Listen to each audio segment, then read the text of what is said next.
I'm making homemade laundry detergent today, and this is one of those hacks that I absolutely love. I have 6 children still at home, a number of them teenagers, and so we go through laundry soap like there's no tomorrow. We probably do about 2 loads of laundry a day, and this has saved us so much money by doing it this way.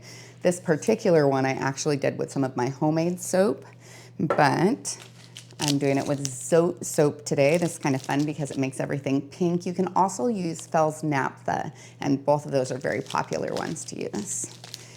It's pretty easy. The way I start it is I just open up my soap,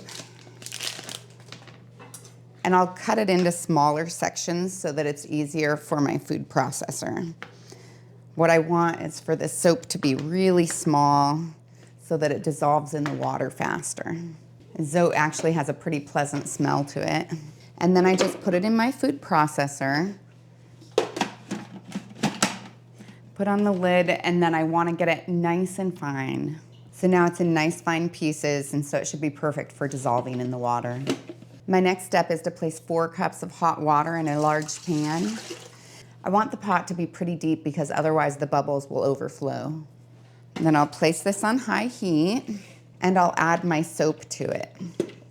I neglected to mention earlier that this is the 7-ounce bar. They do make 5-ounce bars as well, but I really prefer it more concentrated than that. And then I just continue to stir it as I wait for those little soap bits to dissolve. Once this gets up to a boil, it'll dissolve faster, but I want to make sure that it heats up evenly. With it boiling now, I have to make sure that I continue to stir it regularly, otherwise it will boil over. And the bubbles are already about halfway up the sides at this point. I try not to breathe in the fumes because it's not very good for you. It's now at a boil and all of the soap has dissolved. So now I'll take it off the heat and I'll mix in 1 cup of washing soda. If you have trouble finding washing soda, I actually have a video on how to convert baking soda into washing soda. That can be really helpful. I do it a lot. And then I add 1/2 cup of borax. And I'll mix those together. And I just want to keep mixing until I feel it get nice and smooth. For a little while there at the beginning, you can feel those granules at the bottom. It usually only takes, I don't know, a minute or so. I want to do it while it's hot though, because if I don't, it'll take a lot longer for those granules to dissolve. The heat helps it.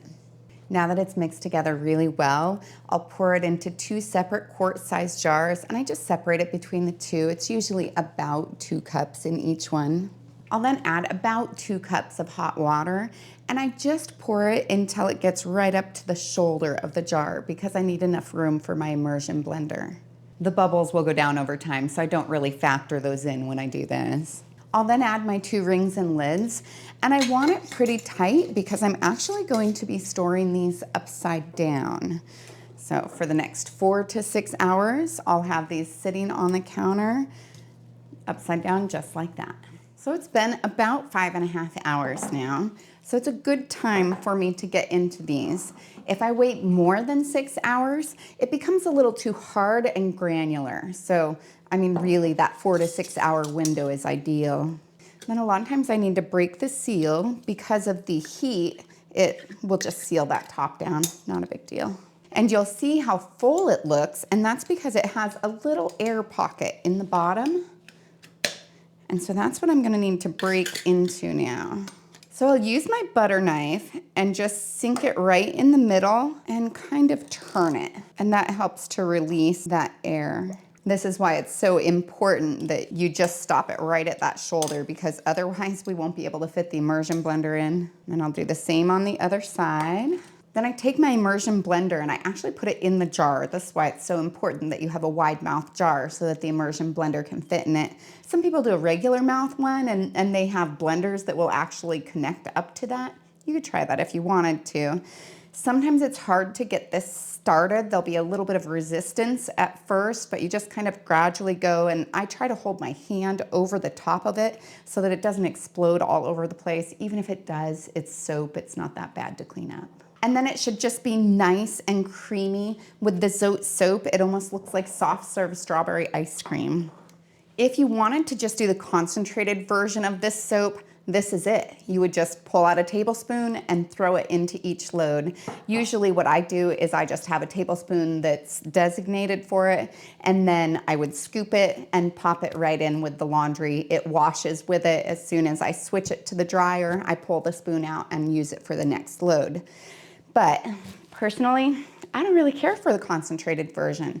I feel like it's a little bit granular and just doesn't break down as well. And that could be just because I tend to use a cooler water temperature, and I've heard that if you use hotter water that it will dissolve it better. But I really like doing the gel. So what I do, this is one of mine that I've made previously with some of my homemade soap, is I make it and then it solidifies a little bit more than this is over time. And I use the concentrated version just for storage because this takes up a lot less space than a big bucket does. So I'll do like 6 batches of these. So I'll have about 12 of these jars upstairs. And that's just because I go through soap so fast. We're doing like 2 loads a day with 8 people in the household. So it becomes really important for me to be able to make some of this quickly. So it's just easier for me to devote one day to making a bunch of laundry soap, and then I can just really quickly dilute it and get it ready for my next batch, which is what I'm gonna show you how to do right now. So I'll take both of these jars and put them in my 5-gallon bucket. And it really is pretty. It's a nice creamy soap. I mean, it looks great, especially at this point before it's settled as much as, say, my white one has. And the Zote has a nice fragrance to it. I'm used to using my homemade one that doesn't have any scent at all. And then I just throw my little laundry scent boosters in it instead. I'll then fill my bucket up to the 5-gallon mark with just warm water. If it's too hot, it'll be really sudsy, but if it's too cold, it'll be hard to mix. And I'll make sure that I rinse these out into it so I get every last bit of soap. Then I'll take a nice long stir stick and I'll stir that all the way in. So then after stirring it well, I'll put a lid on it and set it off to the side for 12 to 18 hours. And then it should be nice and gelled up by tomorrow. So it's been about 18 hours and my laundry soap is all done. It does have a little foamy film on it, but you'll see underneath, it's this lovely gel-like liquid that is just perfect for using in the laundry. So then to use it, I just use a 1-cup plastic measuring cup and I scoop it up, put the cup and everything in on top of the clothing, and then I shut it, I run it, and when it's done, my cup is nice and clean and ready for my next load.